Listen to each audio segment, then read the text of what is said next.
mga kakapain tayo na baka na galing sa ating mga nanganak.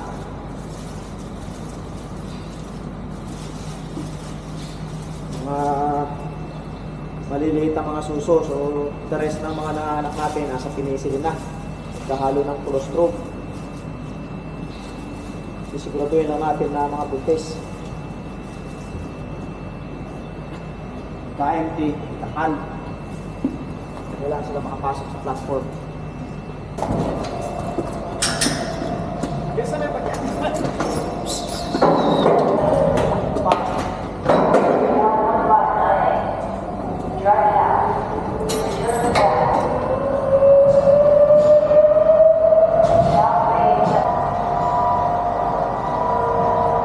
Cow 1227. Dry cow.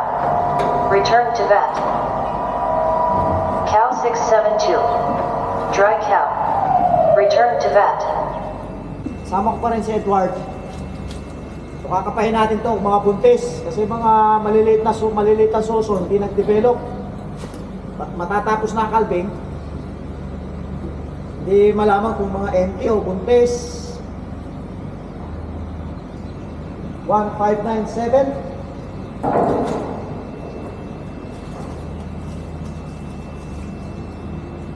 Mga hindi malaman mga late calver ba o empty. 1597 empty.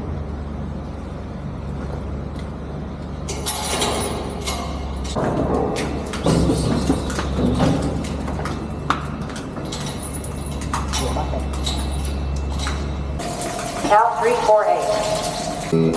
Number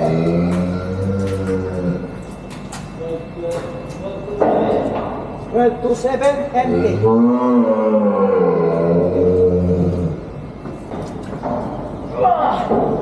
Masikip.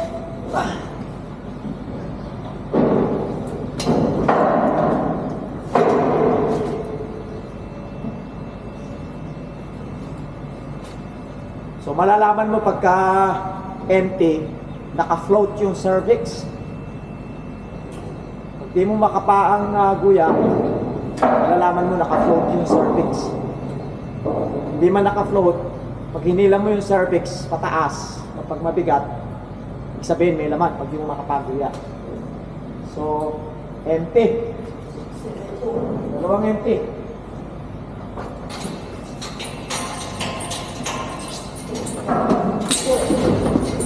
Yeah.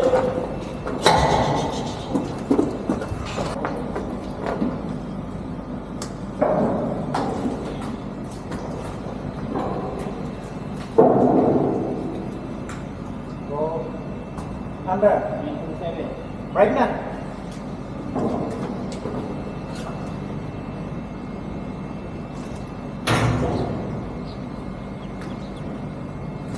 Nakuha tayo isa, buntis. Man.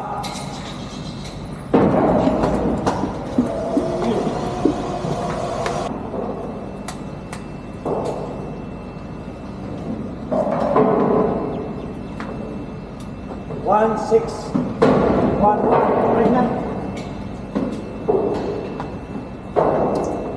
Dali. Nakakuha tayong pangalawa, buntis.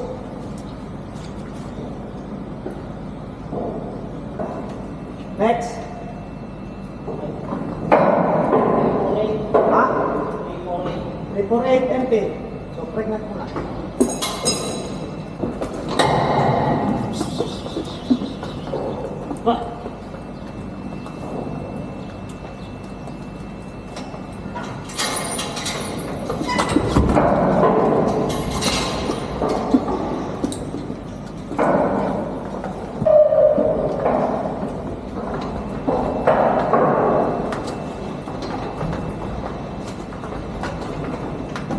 Talaga.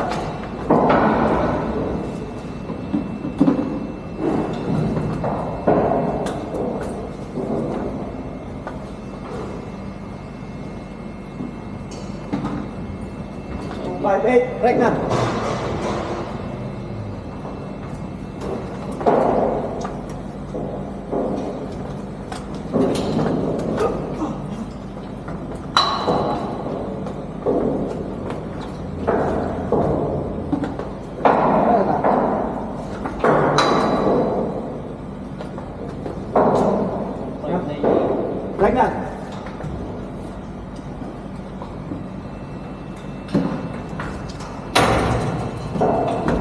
Pregnant na.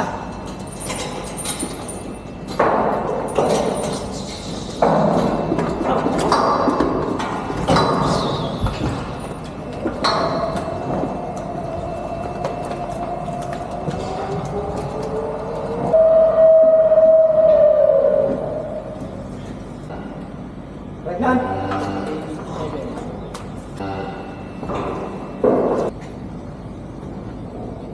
Empty. Pregnant to anak. Pregnant.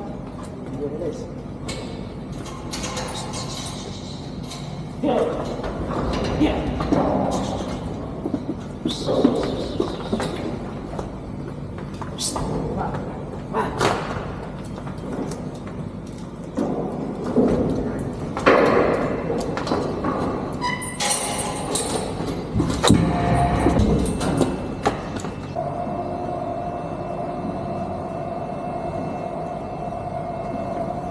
Tara na.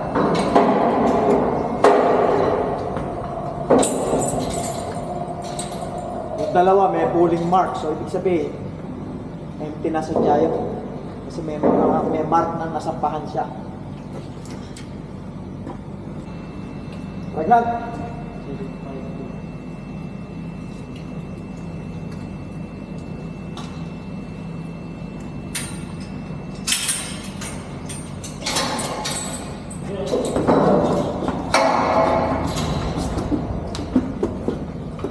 Ilan ang pregnant? Anim. Kumakahanin tayo. Nililista ni Edward. So the rest no, dahil matagal pa mga anak, lalagay natin sa side link. Yung mga empty, ibubok sa kal. Alright. See you guys around.